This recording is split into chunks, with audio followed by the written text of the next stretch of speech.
Wabarakatuh dan selamat petang, salam sejahtera. So hari ini kita akan buat satu sidang media berkaitan dengan dua kes yang berkaitan sebenarnya.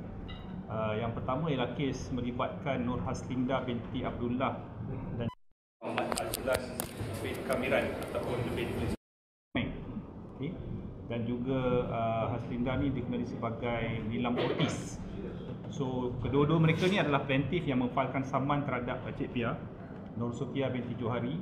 Saman telah difailkan pada bulan 8 2025 dan pada ketika saman difailkan telah pun sebenarnya dilaporkan oleh media.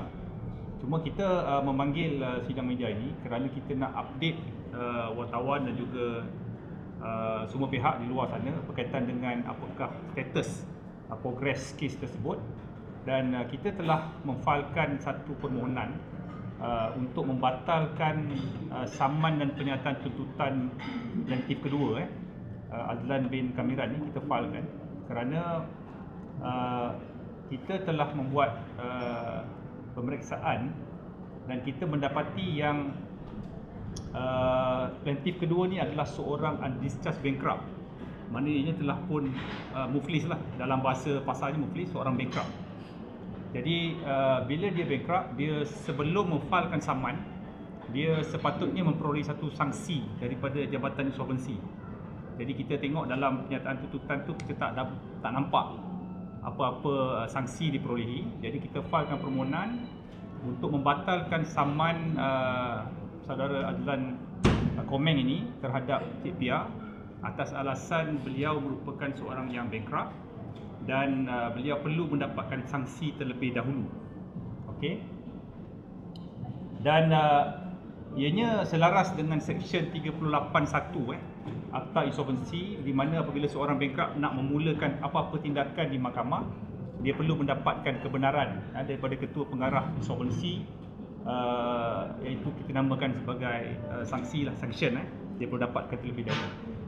Dan yang kedua, kita juga memfailkan satu permohonan, iaitu permohonan untuk jaminan terhadap kos. Apabila satu saman difailkan, plaintiff memfailkan saman terhadap defendant, ada kemungkinan selepas perbicaraan itu berjalan dan selesai, mahkamah membuat keputusan, mahkamah memutuskan untuk menolak tuntutan plaintiff-plaintiff. Dan apabila tuntutan plaintiff-plaintiff ini ditolak, ianya akan ditolak bersama dengan kos. Jadi defendant di dalam satu-satu prosiding mahkamah, defendant boleh memfailkan satu permohonan untuk mendapatkan jaminan kos. Dipanggil security for cost. Security for cost ni adalah supaya plaintiff-plaintiff diperintahkan untuk membayar kos awal. Kos tu dibayar awal dalam beberapa perkara yang mahkamah akan pertimbangkan. Dalam kes ini Cik Pia, Puan Nur Sofia binti Johari memfailkan permohonan untuk security for cost kerana plaintiff pertama ni dia adalah seorang warga negara Thailand. Mana Nur Haslinda binti Abdullah ni seorang warga negara Thailand. Jadi kita failkan jaminan untuk kos untuk kita peroleh kos sebab sekiranya plaintiff kalah dalam tindakan ini dan perlu membayar kos, kita bimbang dia tidak melunaskan kos dan dia boleh pada bila-bila masa saja meninggalkan negara. Maksudnya tak ada jaminan untuk kita dapat monetary cost daripada plaintiff. Jadi kita minta security for cost. Dan sebagaimana yang kita jelaskan tadi, Encik Muhammad Azlan bin Kamiran telah pun bankrupt ketika saman itu difailkan. Jadi kita juga memfailkan permohonan untuk security for cost, jaminan untuk kos terhadap Encik Azlan bin Kamiran. Jadi itu dia punya dua permohonan yang difailkan oleh Encik Sofia. Dan dalam saman yang berkaitan, kita juga tahu iaitu MSH Empire Resources ni, syarikat yang mana Cik Pia bekerja, syarikat yang mengeluarkan minyak S-Herb tu yang menjadi pertikaian. Dulu ada isu berkaitan dengan minyak nilam, kemudian jadi minyak S-Herb. Kalau kita ingat, itu dia punya fakta kes dia. Jadi kedua-dua pihak mengeluarkan pernyataan terhadap kedua pihak, masing-masing exchange words, exchange pernyataan, dan membawa kepada dua saman yang berbeza, iaitu MSH Empire Resources saman Muhammad Azlan bin Kamiran, Nur Haslinda binti Abdullah, dan juga Nilam Otis Ventures. Kita saman 3 defendant. Manakala dalam saman yang melibatkan Cik Pia, beliau disaman oleh Muhammad Azlan bin Kamiran dan juga Nur Haslinda. So maknanya dia ada 2 saman lah.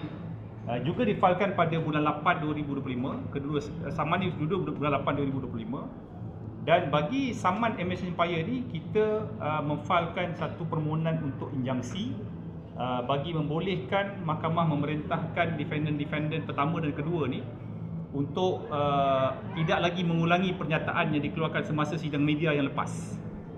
Dan untuk pengetahuan semua, pihak dalam kes Cik Pia, plaintiff dalam kes itu telah pun mendapat satu perintah injunksi interim. Mereka dah dapat perintah injunksi interim, kita baru filekan permohonan untuk injunksi interim. Injunksi interim ni adalah di mana apabila injunksi diperolehi oleh pihak plaintiff, oleh Nilam Otis dan juga Cik Azlan Komeng ni terhadap Cik Pia tidak boleh mengulangi dan mengeluarkan pernyataan yang apa yang dinyatakan dalam pernyataan tuntutan. Pernyataan-pernyataan yang dikatakan fitnah itu, yang didakwa sebagai pernyataan fitnah itu tidak boleh diulangi. Itu pentingnya injunksi interim. Semua media yang hadir pada hari ini. Okey, untuk saya berharap kes ni dapat diselesaikan dan sebarang isu yang berbangkit kita akan apa-apa semua selesai di mahkamah lah, sebab itu masing-masing dah ada lawyer masing-masing kan. So harap tak ada juga provokasi ataupun apa-apa yang berunsur kepada sebab macam netizen ni dia ada macam bila keluar satu berita yang mana pihak Nilam menang injaksi, so dia ingat saya dah bersalah. So ada juga orang tanya saya kan, dah bersalah, dah kalah kes ke? Itu hanyalah injaksi kan, Datuk kan? Injaksi ni maknanya saya tak boleh menyiarkan apa-apa yang berkaitan dengan saman tu lah. Dan saya rasa selepas daripada PC tu memang saya sendiri pun tak ada mengeluarkan apa-apa statement lah, ataupun secara video ataupun live. So harap pihak-pihak yang yang berkaitan lah tidak mengambil perkara ini sebagai satu benda yang di live kan. Maksudnya ada juga pihak tu masih lagi bila diorang dah dapat injaksi tu, ada pihak ketiga buat live mengatakan yang nampak kebenaran tu kat pihak tu. So maksudnya orang sedia maklum yang memang rasa macam benda ni half-half, dah rasa nampaklah memang Cik Pia tu bersalah kot sebab dah memang dah diorang menang kes kan. So sebab diorang tak tahu pasal undang-undang kan. So saya harapkan benda ni kita selesaikan semua di mahkamah. Itu saja. Terima kasih.